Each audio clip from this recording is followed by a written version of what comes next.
Yo, konnichiwa bray, ketemu lagi sama gue Senpai Pai Pai, asik. Oke, di segmen ngopai, ngobrol asik bareng Senpai. Jadi kali ini masih bareng Adit ya.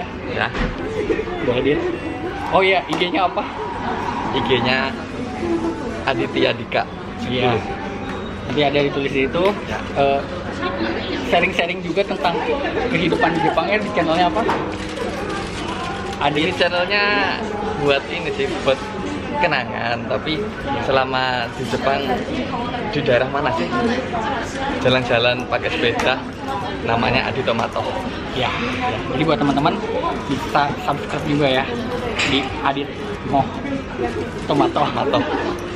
Oke nih, oke udah ada Q&A, udah ada pertanyaan-pertanyaannya nih. Ya. Oke, nih bagaimana sih cara jadi perawat di Jepang? Jadi sebelum saya berangkat ke Jepang, saya mengikuti program pemerintah yang namanya IPE. Ya, kalau di Indonesia mungkin disebutnya EPA ya, EPA. Jadi program EPA ini program pemerintah dalam pengawasan BNP 2 TKI. Nanti dilihat websitenya BNP 2 TKI itu. Oh Ya. ya, ya jadi buat teman-teman program pemerintah ya. Program pemerintah. Ya, terus prosesnya bagaimana nih? Pertama kali itu ini, jadi 1 tahun 1 kali pendaftaran. Pendaftaran. Biasanya bulan-bulan Mei lah ya. Iya. Gitu. Jadi proses administrasi, kalau administrasi itu udah lolos, lanjut ke step kedua, ujian kompetensi sama psikotes. Ya. Kalau psikotes sama ujian kompetensi udah lolos, lanjut ke step 3, itu wawancara. Wawancaranya di Jakarta bareng sama orang Jepang langsung. Oh, dari iya. dari pihak perusahaan Jepang. Iya. Wawancara lah di perusahaan Jepang daerah mana-mana itu. Dan tambahan 1, tes kesehatan, itu yang paling penting. Iya. Jadi teman-teman caranya gampang banget buat teman-teman yang pengen jadi perawat di Jepang. Ya buka dulu websitenya, Ya. ikutin terus tes, setelah lulus bisa jadi perawat ya. Ya, seperti itu. Gitu. Terus buat teman-teman juga ada juga program Tokutegi no ya. Jadi buat teman-teman yang bukan latar belakangnya pendidikan keperawatan bisa. Tapi ya itu syaratnya 1 lulus ujian skill keperawatan dan punya kemampuan bahasa JLPT minimal N4. Minimal N4. Jadi punya itu. Tapi tetap ya kalau misalnya melihat gaji itu gue saranin buat teman-teman yang pengen gaji besar ya maksudnya program EPA gitu ya. Pak, ya. Tapi kalau Tokutegi no ya mungkin di bawah itu ya gajinya gitu. Ya Kalau misalnya- nggak beda jauh lah. tapi Ya, beda. kalau misalnya Beda. program EPA itu ada tingkatan-tingkatannya ya, nanti jadi tingkatan-tingkatan. Jadi kalau udah Tingkatan. lulusan ujian Oh iya, jadi kalau udah lulusan ujian kompetensi keperawatan, bukan ujian ujian nasional. ujian nasional keperawatan. Jadi bisa selamanya hidup di Jepang. Ya, nah itu enaknya kalau program EPA, Ya. IPA ya. Ya, oke. Sekarang cerita ini karena enak banget ya kerja di Jepang. Suka dukanya apa sih? Suka dukanya kalau misalnya dalam persen 100%, Gimana ya? sukanya berapa persen? Kalau sukanya mungkin 80%. Oh iya, Sukanya di- sukanya 80%. Berarti dukanya 20% ya? Sukanya 20%. Ya. Sukanya apa aja sih sukanya? Kalau sukanya di sini itu negaranya bersih. Terus semuanya benri itu praktis ya. Praktis. Kantan ya, Kantan. apa? Mudah. Mudah ya, pokoknya mudah, apa ada di sini. Apalagi kalau hidup di kotanya. Terus apa ya? Oh, orangnya tuh ramah-ramah. Orang Jepang tuh ramah-ramah. Profesional. Banyak lah, banyak banget. Sukanya itu banget ya. Jadi selain kita belajar bahasa, budaya, terus dan kita Bahasa, bisa budaya. sambil jalan-jalan ya. Itu yang paling penting. Oh, iya. Paling penting lagi gajinya tuh Oh, iya. lumayan gede. Berarti terus Dibandingkan dukanya, di Indonesia. dukanya Dukanya mungkin kalau orang rantau mungkin ngerti ya. Dukanya itu Jadi kangen masakan Indonesia. Soalnya di sini bener ada toko-toko Indonesia, tapi nggak seperti di Indonesia sendiri. Terus kangen keluarga itu yang paling sedih. Oh ya, itu berarti dukanya ya. Tapi setidaknya bisa diobati ya, kalau misalnya kita rindu masakan Indonesia bisa pergi ke warung Indonesia di Jepang. Atau misalnya kalau kita kangen orang tua, keluarga bisa telepon atau video call kan gitu kan. Jadi istilahnya dukanya masih bisa ditangani lah ya. Masih bisa terobati. Iya, oke, sekarang jadi masalah tentang gaji ya. Gaji perawat di Jepang itu gimana? Gaji perawat di Jepang. Ya, jadi sama ya buat teman-teman, UMR kan ya. Iya. Jadi semakin kalian tinggal di kota, semakin gede penghasilannya, tapi semakin gede juga biaya hidup. Iya. Iya. Jadi waktu pas wawancara Mensetsu itu kita memilih tempat yang kita inginkan. Tempat kerja yang diinginkan. Gitu. Iya.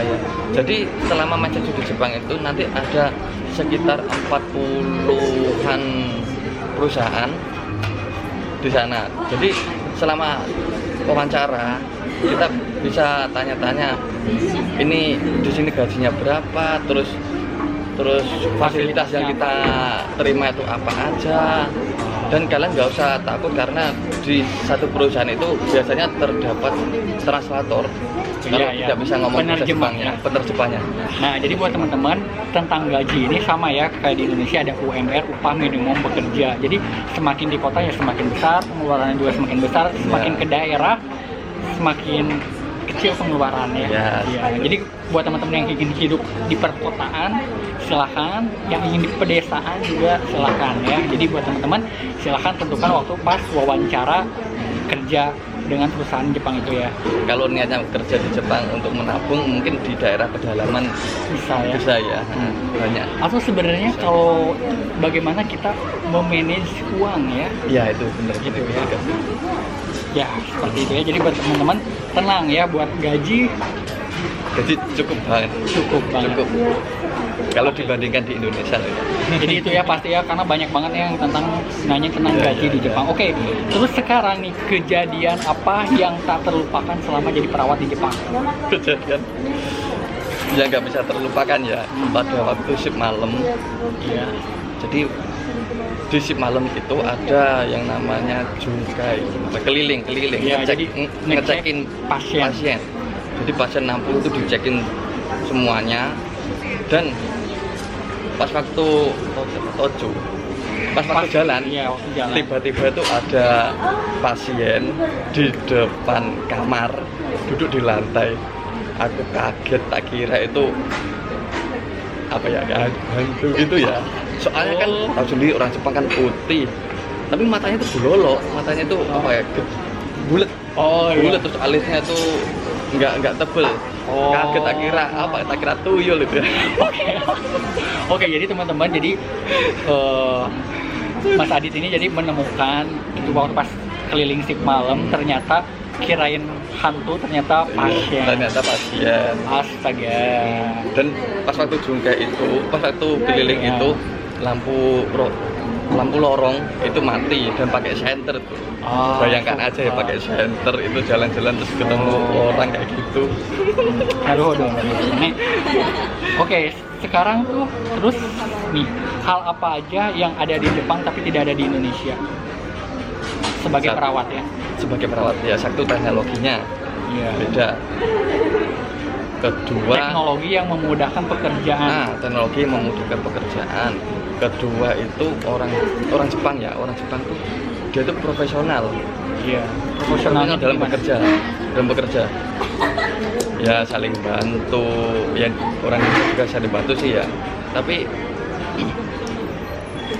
lebih pokoknya beda. Oh ya, saling support dalam pekerjaan. Kalau kadang di Indonesia tuh ada yang saling sikut gitu ya, jadi itu juga Kalau di budaya Jepang tuh pekerja. jarang ada di Jepang. Oh ya, jadi sebagai selain yang nggak ada di Indonesia ya, mungkin ya karena teknologi yang memudahkan pekerjaan sebagai seorang perawat. Bener. Terus yang kedua ya profesional gitu. Profesional. Orang-orangnya saling support gitu ya. Dan yang terakhir Disiplin. oh iya, Disiplin ya, waktu. pasti itu ya. Jadi selama perbedaan saya kerja di Indonesia sama di Jepang itu ya, kalau di Indonesia itu cuma shift siang jam 2 masuk ya, jam 2 lewat sedikit tuh baru masuk ruangan. Kalau di Jepang itu Jam 30 menit sebelum pekerjaan mulai harus datang. Oh gitu ya. Itu pengalaman Mas Adit Iya, pengalaman yang saya. dulu kerja di Indonesia. kerja di Indonesia. Oke. Terus nih, ini nyambung juga ya pertanyaan ini. Iya. Terus hal yang bisa diterapkan di Indonesia gitu. Salah satunya harus ramah, harus kalau di Indonesia ya, kalau di berarti Indonesia tentang itu servis ya. servis. Iya. Di Jepang itu negara paling top servisnya. Oh. Jadi nggak membeda-bedakan orang-orang dari Sosial. golongan sosial bawah atas. Jadi semuanya diservis Sama bahwa dia mungkin. itu seorang pasien Iya. yang harus dirawat gitu ya. Bener. Oh iya. Oke, berarti selain proporsional itu, terus yang tadi yang semoga teknologi di Indonesia juga, teknologi yang memudahkan pekerjaan sebagai perawat juga Ya, mendukung. mendukung. Dan pastinya ya, karena semoga juga di bidang kesehatan di Indonesia juga pasti maju ya suatu saat. Bener. Ya, oke. Saya juga berharap nantinya di Indonesia Sama bisa dengan sama kayak di Jepang. Pasti itu harapan kita semua. Oke, pesan-pesan terakhir nih buat para calon yang pengen jadi perawat di Jepang, boleh pakai bahasa daerahnya biar Nggak pakai bahasa Indonesia saya. oh ya oke. Jadi pesan saya untuk orang-orang Indonesia yang ingin bekerja di Jepang, satu, siapkan mental, siapkan tenaga, bahasa tuh nomor 2 ya. Oh iya. Yang penting betul. sikap kita ke orang lain, Iya. seperti itu. Attitude ya. Attitude. Terus Terus apa ya? jadi selain mental Kalau kerja di Jepang itu harus murah senyum. Pertama harus murah senyum, harus apa aisatsu tuh kayak aisatsu. salam. Salam. Kalau setiap ada Greeting. orang yang ditemuin salam bekerja. Jadi untuk menyemangati diri kita sendiri juga Iya. di kerjaan. Iya, terus nih kan itu ya pesan-pesannya. Jadi yang pertama yang mental, terus siapin dulu bahasa dan kesiapan kita gitu ya. Iya benar. Itu buat kesiapan. Terus nah, kadang pernah nggak sih ngerasa down gitu, aduh udah ngerasa di titik berat banget, gimana Pernah. cara solusinya? Jadi dulu waktu bukan pertama ya 3 bulan kerja di Jepang itu, ya ampun ini udah jauh sama orang tua, kerja jauh-jauh, bahasa juga masih kurang gitu kan. Terus kerjaan kok berat juga, bukan berat juga sih. Iya, Soalnya awalnya soalnya Pembiasaan. masa adaptasi. Iya. Jadi pengen pulang, aduh aku nggak mau terus di sini, makanya harus siapin mental dulu. Tapi akhirnya survive kan, sampai sekarang masih bisa kerja. Bisa di sini. bertahan ya. Ya jadi itu ya, jadi teman-teman pada saat kita berada di titik down banget dan kita mikir tentang oh ya harus semangat karena nggak ada orang yang gimana ya, jadi pikirkan cita-cita gitu ya. Ya, Bisa nggak? pikirkan motivasi awal Motivasi awal pas dan bekerja. jangan lupa ini bareng-bareng sama teman-teman, soalnya kita jauh dari iya. keluarga ya. Kalau di sini kan seenggaknya sama teman-teman. Iya, benar. Jadi teman yang saling mensupport. Iya, jadi itu ya. Jadi pesannya buat teman-teman yang mau jadi perawat di Jepang itu dari Mas Adit ya. Ya. Semoga kalian berhasil, dan kalau misalnya kalian gagal di tahun pertama, bisa di tahun Kedua, ketiga masih bisa. kedua dan ketiga masih bisa ya. Keempat juga masih bisa. Soalnya program IPE itu per tahun dia mengadakan Nah gitu. Atau misalnya kalau misalnya tidak lolos di program IPA bisa di Tokutei Gino ya. Tokutei Jinju ya, Tokutei Jinju. Iya. Atau tenang ya teman-teman, karena banyak jalan menuju Jepang. Jepang. Ya, jadi banyak jalan menuju Jepang. Ya. Jadi dan rezeki ya. Ya rezeki ya. Ya. Jangan Jadi, lupa sama Tuhan. ya, itu mungkin ya penting terakhir. Oke, arigatou minapai, dan kalau saya mau ada yang tanya-tanya lagi silakan di kolom komentar, nanti kita buat lagi Q&A dan kita sepedahan bareng mungkin ya. Boleh? Boleh, Bisa. ya. Oke, arigatou minapai, dan jangan lupa untuk like, subscribe, dan komen ya kalau misalnya kalian mau ada yang ditanya-tanyain lagi, oke? Arigatou minapai, thank you, bye-bye. Bye bye.